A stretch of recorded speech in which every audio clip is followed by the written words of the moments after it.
Bonjour et bienvenue dans votre émission de football préférée en Afrique, Football Planet. Nous sommes sur vos écrans chaque semaine et nous vous apportons le meilleur du monde du football. Je suis Juliette Bewa. Nous avons un programme passionnant pour vous aujourd'hui. Pour commencer, il y a la querelle pour la position la plus élevée de la CAF.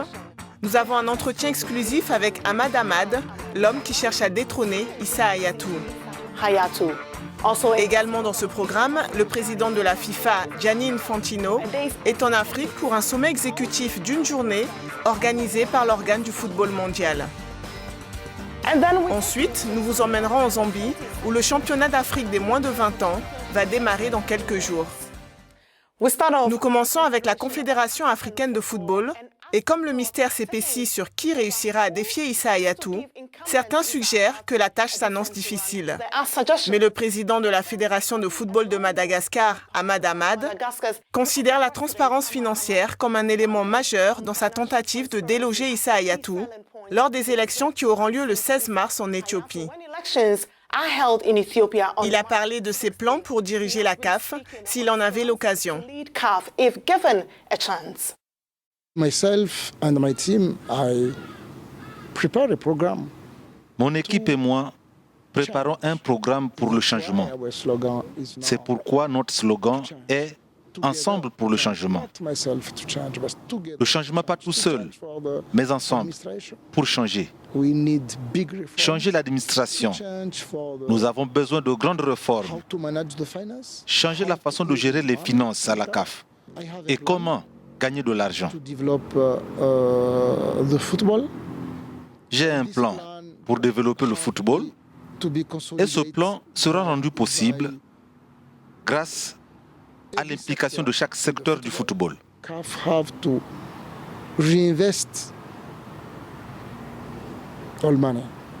La CAF doit réinvestir tout l'argent dans le football.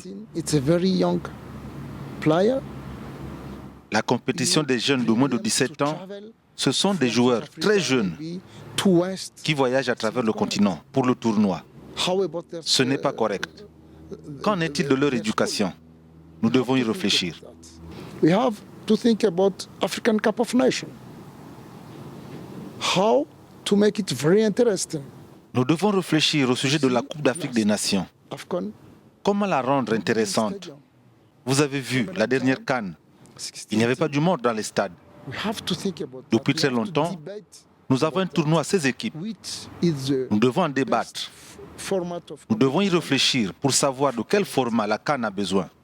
Nous devons aussi réfléchir au sujet des stades. Comment les maintenir et les utiliser après la CAN. Call the people concerning for this matter. You discuss with them. And after that, il faut appeler des professionnels en la matière, discuter avec eux et après prendre des décisions ensemble pour l'organisation des compétitions.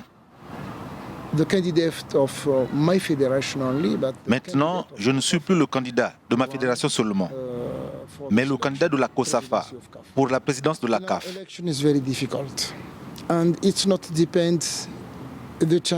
Vous savez, une élection n'est jamais facile et ne dépend pas de la chance ou de la façon dont les gens vous apprécient. En matière d'élection, tout peut arriver.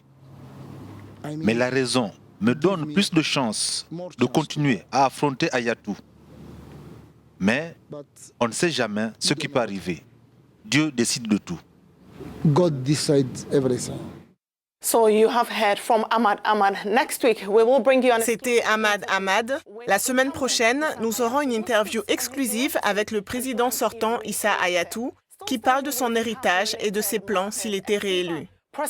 Toujours en rapport avec les questions liées à la CAF, le président de la FIFA, Gianni Infantino, doit se rendre au Zimbabwe pour rencontrer le président de la Fédération de football, Philippe Chiyongwa. La réunion aura lieu avant le sommet exécutif de la FIFA à Johannesburg.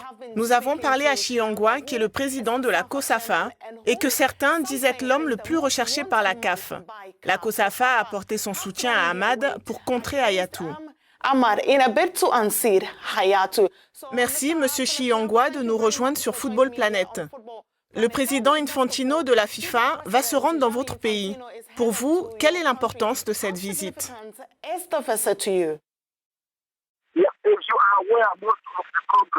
La plupart des projets Goal de la FIFA qui sont pour le développement du football sont tous financés par la FIFA, donc cela est également bon pour moi. C'est une manière de susciter l'intérêt de mon propre pays en termes de développement du football de base vers le haut niveau pour les hommes et les femmes.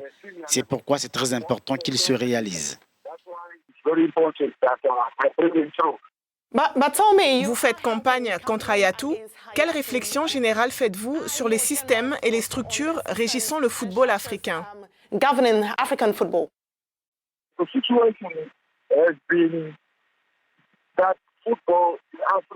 Le football en Afrique est toujours dirigé par Issa Hayatou et ses copains. Et si vous ne faites pas partie de ses copains, vous ne pouvez pas obtenir une compétition comme les championnats d'Afrique. Si vous faites une bonne analyse, c'est grâce à l'arrivée d'Infantino que nous assistons à des changements directs, avec des fédérations qui parviennent à obtenir 5 millions de dollars chacune, ce qui ne s'était jamais produit.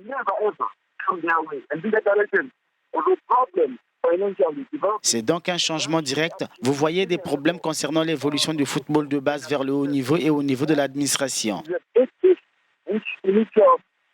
C'est l'une des raisons pour lesquelles nous demandons qu'avons-nous reçu d'Issa Hayatou en dehors des simples votes à répétition, en termes notamment d'évolution, sans que nous ne soyons opprimés par le même monsieur. Laissez la campagne se poursuivre comme elle se déroule actuellement, sans qu'aucun délégué ne soit harcelé, et on verra qui va perdre.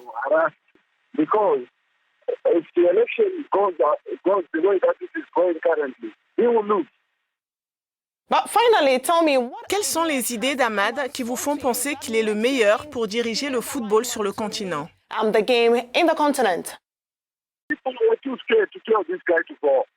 Les gens étaient trop effrayés pour dire à Hayatou de s'en aller, c'est pourquoi je lui ai dit. Ce n'est même pas par rapport à ce que pense Ama, plutôt par rapport à ce que nous, les chefs de fédération, pouvons faire à travers cette personne.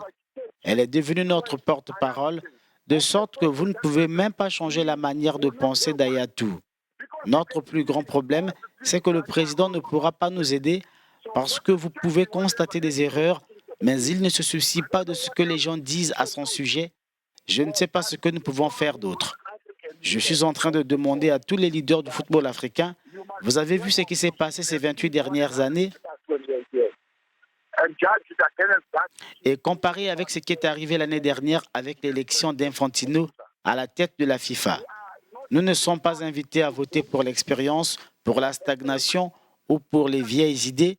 Nous devrons voter plutôt pour de nouvelles idées. C'est pourquoi nous porterons notre choix sur Ama.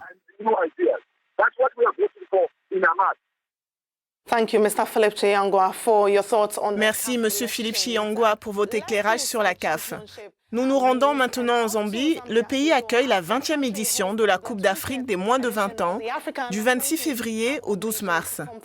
L'entraîneur de l'équipe locale, Bestan Chambeshi, nous parle de la préparation de son équipe, dont les exploits sont attendus.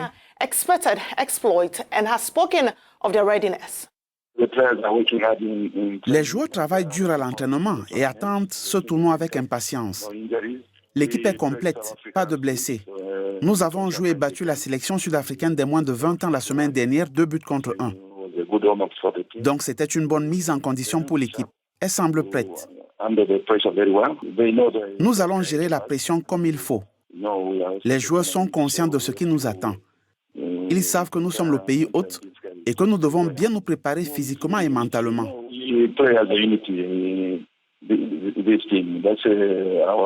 L'unité entre les joueurs est notre force. Nous sommes bien organisés et ils travaillent comme une équipe. Nous respectons tous nos adversaires et je sais que c'est réciproque. Donc nous aurons une approche différente pour chacun. Nous sommes focalisés sur notre premier match contre la Guinée. Gagner notre premier match est très important. Nous l'aborderons de la meilleure des manières afin de prendre les 3 points du match. On quitte la Zambie pour nous diriger vers l'Afrique du Sud, où l'entraîneur Pitso Mosimane a salué les efforts de son équipe qui a remporté la compétition. Les hommes de Mosimane ont battu le tout-puissant Mazembe et ont été sacrés champions. Écoutons-le. Je suis fier de mes gars pour leurs belles prestations. Ils ont eu un peu peur au début, mais c'est normal dans ce type de compétition. L'enjeu était grand et nous jouions contre le tout-puissant Mazembe. Je sais qu'il est difficile de comparer le tout-puissant Mazembe et Sandaound, mais à 2 reprises, ils sont venus jouer ici et par 2 fois, ils ont été battus sur le même score. Mais cela rentre dans les livres d'histoire. Le trophée est entre nos mains, ici, en Afrique du Sud. Cette semaine, nous rendons hommage à un homme qui a une fois de plus montré son importance pour Manchester United. Lors de la Coupe d'Angleterre, Zlatan Ibrahimovic a marqué un but décisif et a permis à Manchester United de battre Blackburn et de se qualifier pour les quarts de finale face à Chelsea. Jetons un coup d'œil à ses performances de la saison.